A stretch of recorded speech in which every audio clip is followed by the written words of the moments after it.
Assalamualaikum warahmatullahi wabarakatuh. Alhamdulillahirabbil alamin. Wassalatu wassalamu ala asyrafil anbiya'i wal mursalin sayyidina Muhammadin wa ala alihi wa ashabihi ajma'in. Faqala Allah ta'ala fi kitabihil karim ba'da a'udzu billahi minasyaitonir rajim. Ya ayyuhalladzina amanu taqullaha haqqa tuqatih wa la tamutunna illa wa antum muslimun. Hadirin jamaah rahimakumullah, dan kita masih meneruskan pembicaraan tentang khurujud dajjal, keluarnya dajjal. Pada pertemuan yang lalu kita mengangkat tema berkenaan dengan kondisi menjelang dajjal keluar, yaitu tersebarnya fitnah Duhaima, ya, fitnah Duhaima, sebuah fitnah pekat gelap, ya, yang menyelimuti seluruh jengkal bumi Allah Ta'ala ini, sehingga digambarkan bahwa fitnah itu akan memberikan tamparan pada setiap muslim tanpa kecuali. Berarti dia sebuah fitnah yang berlaku secara global, mendunia. Dan juga bahwa fitnah itu bila mana dia terjadi, kemudian orang sudah mulai merasa lega, ya, tiba-tiba dia muncul lagi. Jadi kayak sesuatu yang sifatnya naik turun, ya. Jadi ada gelombang menurunnya, orang sudah merasa reda, fitnah itu tiba-tiba dia naik lagi. Kemudian yang ketiga, fitnah itu akan menyebabkan umat Islam terjerembab dalam jenis dosa yang kelasnya sudah bukan dosa kecil, bukan dosa besar, tetapi dosa yang Nabi istilahkan yusbihur rajulu mu'minan wa yumsi kafiran. Di pagi hari orang masih beriman, sore harinya menjadi kafir. Berarti ini dosa nawaqidul iman, pembatal keimanan, ya. Jenis dosa yang paling mengerikan, ya. Dan juga yang berikutnya, fitnah Duhaima akan menyebabkan terbentuknya fustatain, dua kemah, ya. Fustatu imanin la nifaqa fihi, kemah keimanan tanpa adanya kemunafikan di dalamnya. Wa fustatu nifaqin la imana fihi, sebaliknya kemah kemunafikan tanpa iman sedikit pun di dalamnya. Nah, jika perkara-perkara ini, gejala-gejala ini, fenomena-fenomena sudah muncul, tunggulah kemunculan dajjal.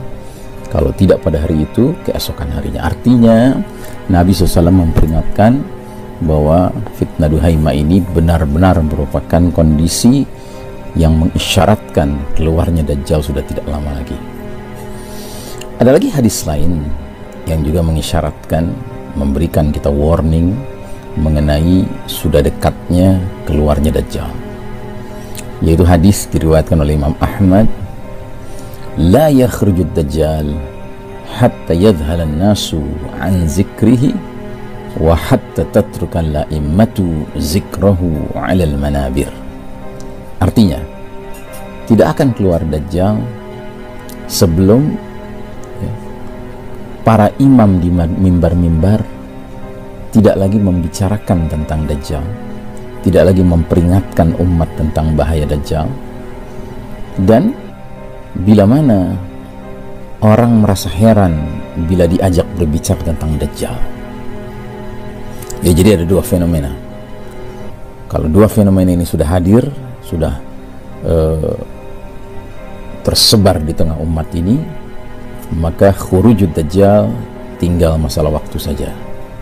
Yang pertama, para imam, para penceramah, para muballigh, para khatib, para da'i di atas mimbar dakwahnya tidak lagi memperingatkan umat akan bahaya dajjal. Satu. Dan yang kedua, bila manusia diajak bicara tentang dajjal, mereka merasa heran, mereka merasa, apa perlunya kita membicarakan dajjal ini? Bukankah ini hanya mitos saja, legenda saja yang sifatnya turun-temurun dari kakek moyang kita, ya, dari waktu ke waktu, tapi realitanya apa iya gitu. Nah, jadi saudaraku rahimakumullah, ini juga situasi yang mematangkan akan keluarnya dajjal. Nah, saudaraku rahimakumullah, Dajjal merupakan a'zamul fitnah, fitnah yang paling dahsyat sepanjang zaman. Nabi Muhammad SAW menggambarkan dalam berbagai hadis mengenai siapa yang nanti menjadi pengikut Dajjal. Di antaranya pengikut Dajjal itu adalah al-Yahud, kaum Yahudi. Disebutkan dalam hadis riwayat Imam Muslim, yatba'ud Dajjala min Yahudi Asbahan 70,000 alaihim at-tayalisah. Artinya akan mengikuti Dajjal dari kalangan kaum Yahudi Asbahan 70,000 orang yang mengenakan, yang memakai baju tebal yang bergaris-garis. Tayalisah itu khas ya, kain kaum Yahudi yang mereka kenakan, mereka pakai ya, dan terutama mereka pakai kalau mereka sedang berada di dekat weeping wall ya, di dekat dinding ratapan ya, beribadah ya, mereka mengenakan tayalisa itu. Lalu yang menariknya dalam hadis ini disebutkan bahwa ke-70,000 pasukan Dajjal ini, pengikut Dajjal ini, mereka ini Yahudi Asbahan. Asbahan itu di mana? Isfahan. Isfahan itu sebuah kota di negeri Persia, negeri Iran ya. Jadi inilah uniknya bahwa justru dari negeri Iran ini ya, Dajjal akan mempunyai pengikut fanatik ya, 70,000 orang Yahudi. Termasuk juga pendukung Dajjal itu adalah kaum pendurhaka ya, ahli maksiat dan kaum Khawarij.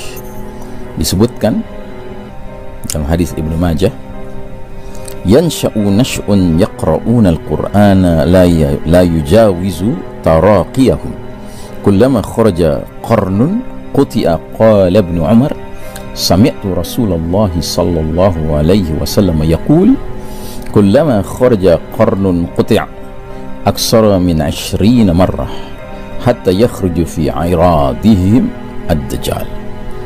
Akan tumbuh satu generasi yang membaca Al-Quran, tetapi Al-Quran itu tidak melewati kerongkongan mereka. Setiap kali muncul satu generasi, maka ia diputus. Ibnu Umar berkata, aku mendengar Rasulullah SAW bersabda, setiap kali muncul satu generasi baru, maka ia diputus. Itu lebih dari 20 kali sampai munculnya Dajjal di daerah mereka.